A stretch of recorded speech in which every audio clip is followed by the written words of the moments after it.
राजा परीक्षित ने कथा सुना। राजा परीक्षित अपने कल्याण के लिए कथा सुनते हैं, मोक्ष के लिए कथा सुनते हैं। देवर्षि नारद ने मोक्ष के लिए कथा नहीं सुना, उनको मोक्ष नहीं चाहिए। हमारे कई बूढ़े भाई बहन बैठे सोचते रहते हैं ना, अरे जब बुढ़ापे में कथा सुनेंगे मोक्ष ले लेंगे, अभी क्या जरूरत है। लेकिन देवर्षि नारद ने मोक्ष की चाह में कथा नहीं सुना। देवर्षि नारद ने ज्ञान वैराग्य भक्ति को पुष्ट करने के लिए कथा सुना, दूसरे की भलाई करने के लिए देवर्षि नारद ने कथा सुना। कितनी सुंदर बात है। पुण्याय परोपकाराय परपीडनम, परोपकार के लिए दूसरे की भलाई के लिए कथा सुना।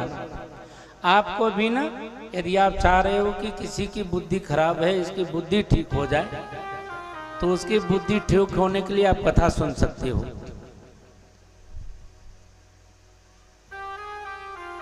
किसी के अंदर में अज्ञानता है, ज्ञान शून्य हो गया है, वैराग्य शून्य हो गया है, तो ज्ञान और वैराग्य की वृद्धि के लिए आप कथा सुन सकते हो। ये प्रमाण दे रहे हैं ना, देवर्षि नारद कथा सुन रहे हैं ना भाई। देवर्षि नारद ज्ञान और वैराग्य को जवान बनाने के लिए कथा सुन रहे हैं, तरुण करने के लिए कथा सुन रहे हैं।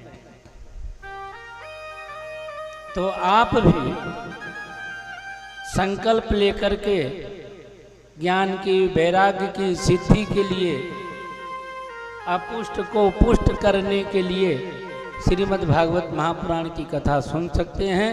और सुन करके यह पुण्य उसको अर्पित करिए तो भगवान अपने आप उसके ऊपर भी कृपा करेंगे, जैसे ज्ञान वैराग्य को पुष्ट कर दिया देवर्षि नारद की कथा सुनने के प्रभाव से। तो आप कथा सुन करके फल दूसरे को दे सकते हैं, लेकिन कैसे सुनना है कथा।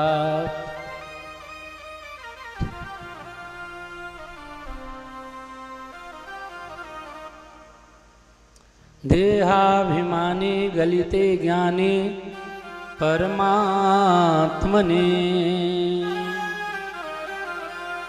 यत्र यत्र मनो याति तत्र तत्र समाधय। देहाभिमान गलिते ज्ञाने परमात्मने, कथा भागवत जी में बैठ करके एकाग्र मन हो करके, दत्त चित्त हो करके कथा सुने,